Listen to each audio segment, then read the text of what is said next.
Hello. So today in this episode we are going to discuss very important question. How many questions we need to solve in CSAT paper?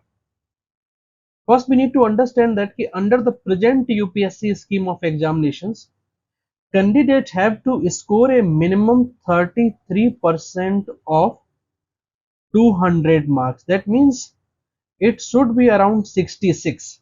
ये total जो आपके marks CSAT में आएंगे GS paper 2 जिसको बोलते हैं उसमें 66 होना चाहिए। अगर आपके मार्क्स 66 से कम रहते हैं लाइक 65, तो आपका इवन जीएस पेपर 1 में कितना भी मार्क्स हो, no matter how much marks you are having और securing in GS paper 1, still you will be considered as not qualified in prelims exam. So सबसे इंपॉर्टेंट क्राइटेरिया कि आपके सीसेट पेपर में कम से कम 66 मिनिमम 66 मार्क्स होने चाहिए।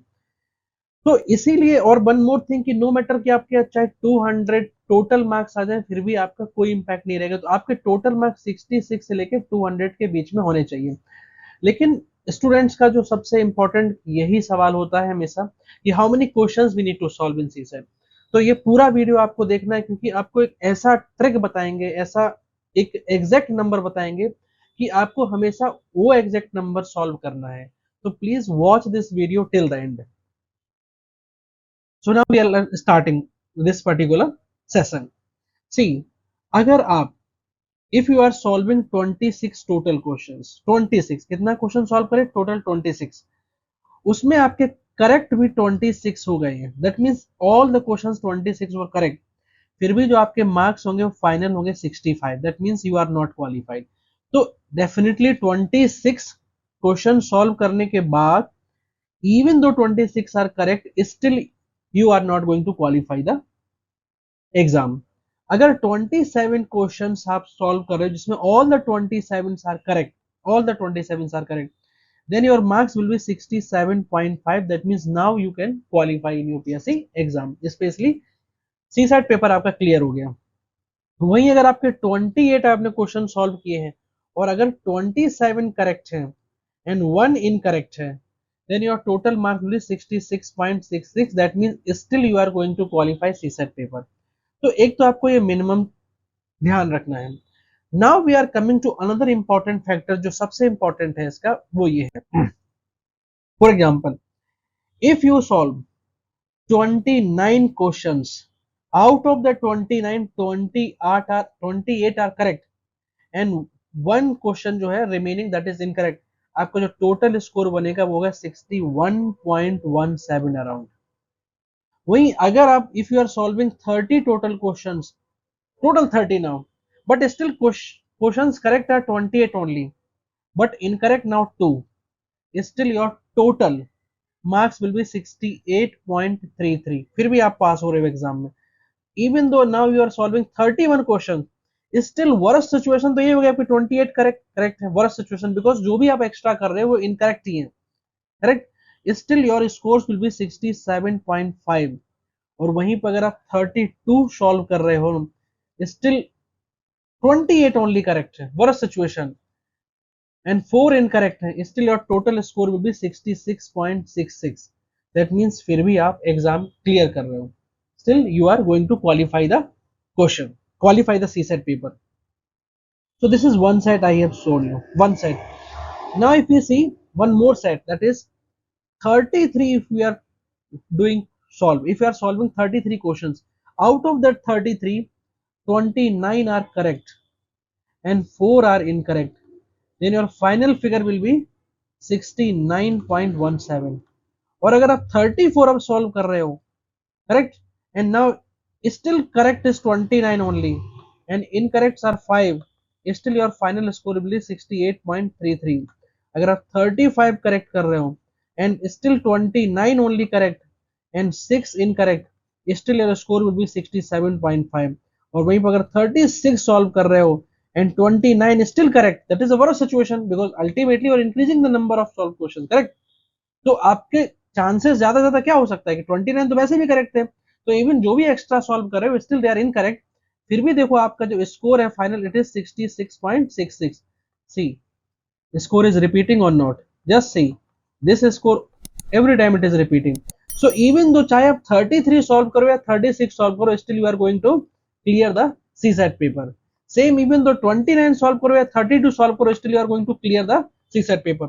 One more actually set if we are going to check कि now if you solve 37 questions, for example आपने 37 solve किया, अगर 30 करेक्ट है, क्योंकि आपके अगर 29 करेक्ट हो गई तो आप वैसे भी फेल हो जाओगे, तो इसमें 37 में 30 एटलीस्ट करेक्ट होने चाहिए ना, और 7 इनकरेक्ट है, स्टिल योर स्कोर इज 69.17.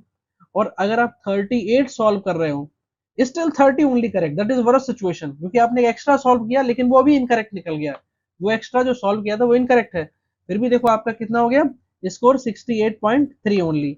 और वहीं अगर 39 सॉल्व किया, still 30 only correct, worst situation, और 9 इनकरेक्ट है, 9, still your score will B 67.5.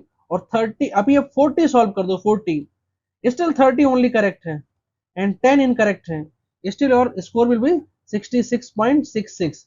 see, चाहे आप 37 solve करो या 40 करो, still you are going to clear the UPSC CSAT paper even though all are correct.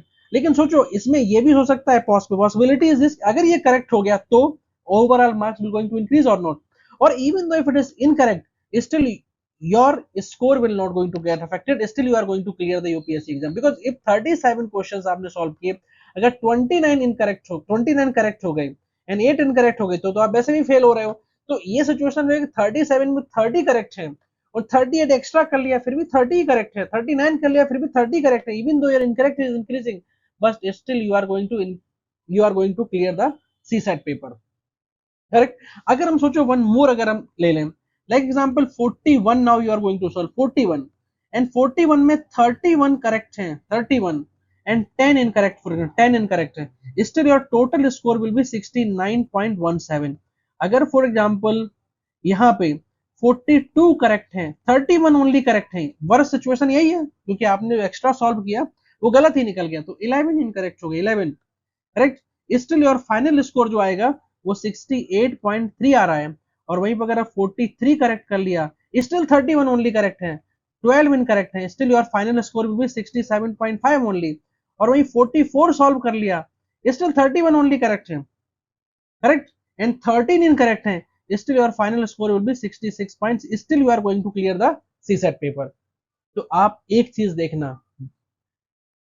एक चीज आपको गौर करना है कि आपको how many questions you need to solve, you have to solve the questions in multiple of 4 only, like 32, 36, correct, 40 and 44.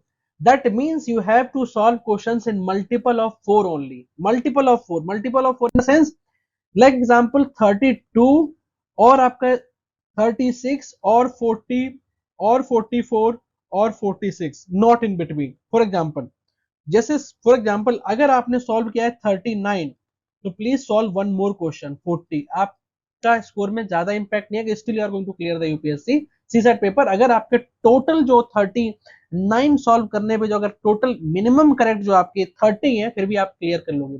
तो इसीलिए मैं बोल रहा हूँ कि जैसे फॉर एग्जाम्पल आपने सोचा कि आपके टोटल 41 आपने सॉल्व कर लिए, you have already solve 41 questions in CSAT, then please solve 3 more questions, total make it 44, कुछ फर्क नहीं पड़ेगा. if you are able to, if you are going to clear this CSAT paper with 41, you will clear with 44 also even though all the 3 were incorrect, फिर भी आप clear कर लोगे. Same way अगर जैसे आपने टोटल सॉल्व किया है 31 question, please solve one more question 32 लेके आओ इसको. अगर आपने टोटल सॉल्व किया क्वेश्चन अब तक for example 43, please solve 3 more questions to make it 46, क्योंकि अगर 43 करने पे if you are going to clear the CSAT then 46 पे भी आप CSAT क्लियर कर दोगे even though this 3 were incorrect, even though this 3 are incorrect. So please my final suggestion क्या होगा कि you have to solve how many questions, always in multiple of 4, always in multiple of 4 in CSAT. This is the final judgment I am going to give you. You have to solve in multiple of 4 only. Multiple of 4 means either 32 or 36 or 40 or 44 or 48. यही number आपको maintain रखना है. ये 33, 39, 33 और 37, 41 ये solve नहीं करना है. Please don't do this.